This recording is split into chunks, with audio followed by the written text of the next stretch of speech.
കർക്കിടക മാസത്തിലാണ് ദക്ഷിണായന പുണ്യകാലം ആരംഭിക്കുന്നത്. സൂര്യൻ വടക്കുദിക്കിൽ നിന്നും തെക്കോട്ട് യാത്ര ചെയ്യുന്ന കാലമാണിത്. ഇത് മഴക്കാലത്തിൻ്റെ ആരംഭത്തെ കുറിക്കുന്നു. ഒരിക്കൽ പാർവതി ദേവി പരമേശ്വരനോട് ഒരു അഭ്യർത്ഥന നടത്തി. പരമേശ്വരൻ്റെ ദേഹത്തിൽ പകുതി മഹാവിഷ്ണുവിന് നൽകണം എന്ന് ദേവി ആവശ്യപ്പെട്ടു. ദേവിയുടെ അഭ്യർത്ഥന സ്വീകരിച്ച മഹേശ്വരൻ പൊതികൈ സഹ്യപർവ്വതം മലയിലുള്ള പുന്നവനത്തിൽ തപസ്സനുഷ്ഠിച്ചാൽ ദേവിയുടെ ആഗ്രഹം സഫലമാവും എന്ന് അരുളി ചെയ്തു. അതുപ്രകാരം ഉമാദേവി സൂചിമുനയിൽ ആസനസ്ഥയായി കടും തപസ്സനുഷ്ഠിച്ചു.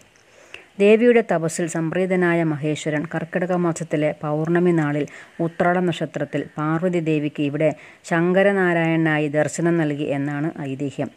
ഗജേന്ദ്രൻ എന്ന ആനയെ ഒരു മുതല കടിച്ചു പിടിച്ചു. വേദന കൊണ്ട് പുളഞ്ഞ ആന ഭഗവാൻ വിഷ്ണുവിനെ മനസ്സിൽ ധ്യാനിച്ചുകൊണ്ട് ആദിമൂലമേ എന്ന് വിളിച്ചുകൊണ്ട് അലമുറയിട്ടു.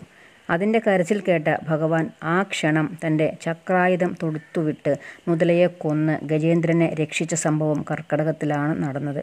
ഇതിനെ തമിഴ്നാട്ടിലെ എല്ലാ വിഷ്ണു ക്ഷേത്രങ്ങളിലും ഗജേന്ദ്രമോക്ഷം എന്ന പേരിൽ ആർഭാടപൂർവ്വം ആഘോഷിക്കുന്നു. ഭക്തൻ്റെ ദുഃഖം കേട്ട മാത്രയിൽ ഭഗവാൻ ഉടൻ എത്തി സഹായിക്കും എന്നതിൻ്റെ ദൃഷ്ടാന്തമായി ഗജേന്ദ്രമോക്ഷം സംഭവത്തെ പുകഴ്ത്തുന്നു. ഹയഗ്രീവ അവതാരം നടന്നത് ആടിമാസത്തിലെ പൗർണമി ദിവസമാണ്. അതുകൊണ്ട് ഈ ദിവസം വിഷ്ണുവിൻ്റെ അവതാരമായ ഹയഗ്രീവന് പ്രത്യേക പൂജകൾ നടത്തപ്പെടുന്നു. മഹാവിഷ്ണുവിൻ്റെ വാഹനമായ ഗരുഡനെ ഗരുഡാഴ്വാർ എന്നാണ് വിശേഷിപ്പിക്കുന്നത്. കർക്കിടകത്തിലെ ചോതിനാളിലാണ് ഗരുഡാഴ്വാർ അവതരിച്ചത്. ഈ ദിവസം ഭക്തർ ഗരുഡ പഞ്ചമി എന്ന പേരിൽ വ്രതം അനുഷ്ഠിച്ച് ആഘോഷിക്കുന്നു.